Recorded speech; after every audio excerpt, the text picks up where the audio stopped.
అన్న మీకు అందశ్రీ గారికి ఇద్దరి మధ్యలో ఉన్న ఎట్లా ఉండేది బంధం ఎలా ఉండేది మీతో ఏం చెప్పారు ఆఖరికి ఏం మాట్లాడుకున్నారు?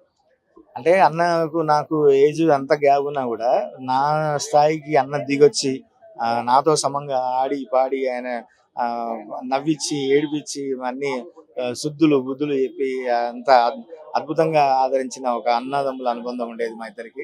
ఈ రోజు నిజంగా అన్న లేకపోవడం అనేది చాలా బాధాకరమైన విషయం. ఎన్నో సందర్భాల్లో ఫోన్లు చేసి నా పాటలు జనాలలో ఎక్కడన్నా వినిపించినా, ఏదైనా ఫంక్షన్లు వినిపించినా, ఏదైనా టీవీలో చూసినా, అనుకోకుండా ఏదైనా సినిమా చూసినా కూడా ఫోన్ చేసి మరీ అభినందించేటోడు. ఆ బతుకు కోసం రాసే పాటలు బోల్డని ఉంటాయి నాన్న, కానీ బతికిచ్చే పాటలు మనకు పిడికెడు ఉన్నా చాలు, ఆ పిడికిలు బిగించు, ఆ పిడికిలు నిండిని పాటలు రాయి అని చెప్పి నన్ను మనస్ఫూర్తిగా వెన్నుదట్టి అభినందించేవాడు అన్న. అంటే తెలంగాణ అంటే మట్టి కాదు, ఒక మా పిరికెడు మట్టి కాదు అనే విధంగా తను చెప్పిన మాటలు ఏవైతే ఉన్నాయో ఒక్కొక్క మాట ఒక్కొక్క ఆయుధాలుగా అనిపిస్తా ఉన్నాయి. మీకెలా అనిపించేది తన మాటలు కానీ తన కవిత్వాలు కానీ ఎలా అనిపించింది?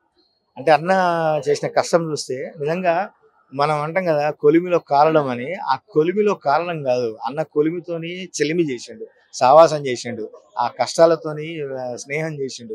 అందులో నుంచి బయటకు వచ్చి తనను తాను నిరూపించుకొని ఈరోజు అందనంత ఎత్తులో ఉన్నాడు.